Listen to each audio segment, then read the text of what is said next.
Nalingkod-lingkod naman ang takuan sa teres unya tungod sa kalaay. Nakadesign nga matog Manila ay. Oy.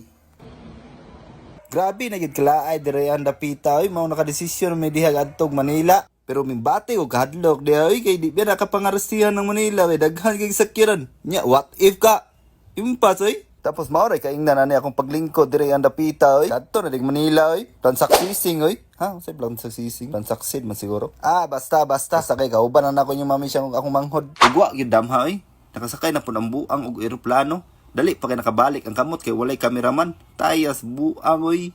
Unya shocking pagit kay ko ana pag naogi ka sa airplane. Kay og diri ka sa Manila mo tugpa. Nagibas mo tagbo gikan sa airport padulong diri sa eroplano oy.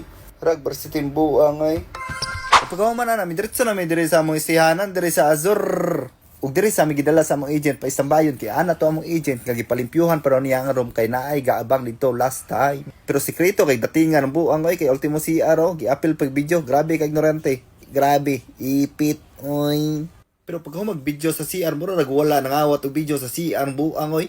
Pero sa tanan-tanan ako nakita nga swimming pool diri gyud sa Azur ang pinakanindot nga swimming pool sa akong nakita sa buong mata na ko kay di gyud nakakumpiyansaan di mukalit ra nagdakong tubig mukalit ra nag-tsunami. Hala naunsa ka? Unsa man gyud mo dakong tubig or mo tsunami? Galibo ko nimo ha. Na, pero isa ra gyud akong ipanghinambong ninyo. Kini akong binaklayan nga pang international kayo. Diri ra pud ako ni napagawas kay Manila na ni. Naa sa 15th floor ang among room. Simrom nagyapon sa una katong una namong pag-abang dire aning balaya. Gihangyo gyud namong agent nga dire may kay gwapo kay viewing. Pag-abot na ko sa room wala ko kadali dag ilis kay nabighani kay ko sa dug nga akong nakita sa akong eyes. O pagkaw man na nagailis na kog dali-dali kay gibati na mi kaguto mintulo mao nang gawas mi kauban sa inyong mami siya kay nangita mi atong pansit nga naiitlog nga naay fish cake.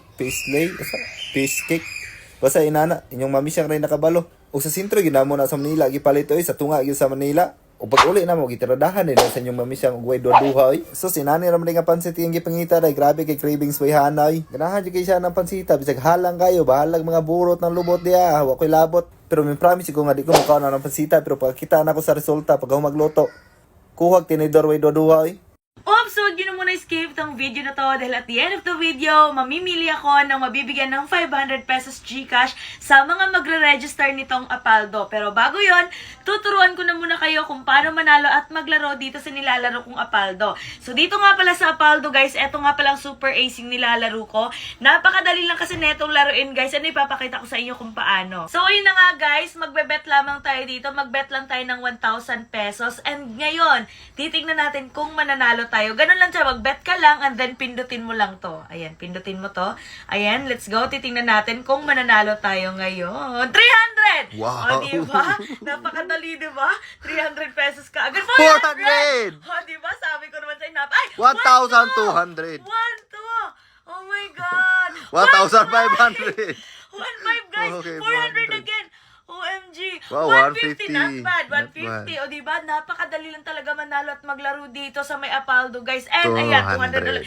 Ganun lang talaga kadaling manalo at maglaro dito, guys. Ayun, 1,700. Grabe. Ang laki naman Pwede nun. na pang Paris to ba? La, grabe.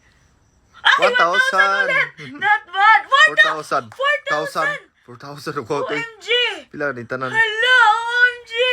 800. Kaya sa mga gusto manalo at maglaro dyan, ako, mag-register na kayo sa Apaldo. Nasa comment section ang link. And kapag ka naka-register na kayo, mag-screenshot lang kayo and mamimili ako na mabibigyan ng 500 pesos GCash sa comment section.